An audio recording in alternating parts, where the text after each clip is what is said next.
சிறார்களை தேடி ஆந்திரா விரைந்திருக்கிறார்கள் தனிப்படை போலீசார். பாதுகாப்பு இல்லத்திலிருந்து தப்பிய 12 சிறார்களை தேடி தனிப்படை போலீசார் ஆந்திரா விரைந்திருக்கிறார்கள். அண்மை செய்தியாக பார்த்து வருகிறோம்.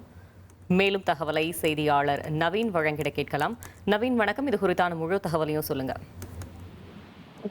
வணக்கம். செங்கல்பட்டு அருகே ஆத்தூர் பகுதியில அரசினர் பாதுகாப்பு இடம் செயல்பட்டு வருகிறது. இந்த பாதுகாப்பு இடத்துல 70க்கும் மேற்பட்ட சிறார்கள் தங்க வைக்கப்பட்டிருந்தார்கள். அதாவது தமிழகம் முழுவதும் பல்வேறு குற்ற சம்பவங்களில் ஈடுபட்ட சிறார்களை இங்கே தங்க வைத்திருந்தார்கள். இந்த நிலையில கடந்த ஞாயிற்றுக்கிழமை அந்த அரசினர் பாதுகாப்பு இடத்தில் ஏற்பட்ட பிரச்சனையின் போது ஆசிரியர்கள், காவலாளிகள் மற்றும் சாலையில் நடந்து சென்றவர்களை தாக்கி அவர்களிடமிருந்து செல்போன், இருசக்கர வாகனம் உள்ளிட்டவற்றை 12 சிறார்கள் கொள்ளையடித்துக் கொண்டு தப்பி சென்றார்கள். அவர்கள் பல்வேறு பகுதிகளைச் சேர்ந்த சிறார்கள் என்பது தெரிய வந்தது. இந்த 12 பேர்ல நேற்றைய தினம் ஒருவர் சென்னை KK நகரில் அவரது வீட்டில் வைத்து கைது செய்யப்பட்டார்.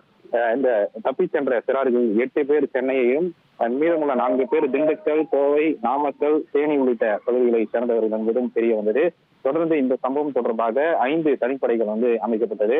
இந்த 5 தனிப்படை போலீசாரும் தற்போது 2 தனிப்படைகள் ஆந்திராவிற்கு சென்றிருக்கிறார்கள். மீதமுள்ள 2 தனிப்படைகள் சென்னையிலும், ஒரு தனிப்படை போலீசார் கோவையிலும் தற்போது தீவிர தேடுதல் வேட்டைகள் ஈடுபட்டிருக்கிறார்கள். ஒருவர் மட்டுமே தற்போது சிக்கியிருக்கக்கூடிய சூழ்நிலை. மீதமுள்ள 11 பேர் எங்கே இருக்கிறார்கள், அவர்கள் குறித்தான விசாரணை தொடர்ந்து போலீசார் மேற்கொண்டிருக்கிறார்கள். தகவல்களுக்கு நன்றி நவீன். இனி செல்லும் இடமெல்லாம் செய்தி. தந்தை டிவியின் வாட்ஸ்அப் சேனலை ஃபாலோ பண்ணினா செல்ல இருக்கும் இடமெல்லாம் செய்தி. இதோ QR கோட் இப்பவே ஸ்கேன் பண்ணுங்க, ஃபாலோ பண்ணுங்க.